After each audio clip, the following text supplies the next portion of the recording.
Bukan saja 3 pelaku pembunuhan Vina di Cirebon yang kini kembali jadi sorotan, namun juga lokasi pembunuhannya.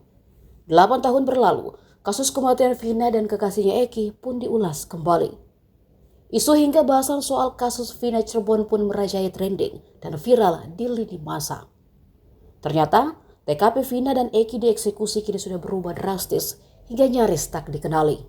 Padahal dulu, di lokasi tersebut, Vina dan Eki dianiaya 11 pelaku dengan cara sadis. Vina dan Eki dianiaya di lahan kosong belakang gudang dekat SMP Negeri 11 Kota Cirebon.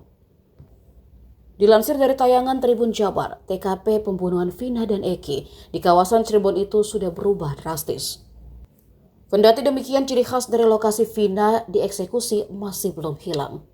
Tembok gudang yang jadi saksi bisu penyiksaan terhadap Vina dan Eki oleh geng motor pun masih kokoh berdiri. Pun dengan lukisan grafiti di tembok pembunuhan Vina Cirebon yang masih ada. Namun lukisan grafiti tersebut sudah memudar tak seperti dulu. Dulu di tahun 2016, TKP pembunuhan Vina tampak kosong dan cuma ada lahan tak terawat di belakang gudang. Namun di 2024, lokasi pembunuhan Vina itu sudah dialih fungsikan sebagai kebun oleh warga.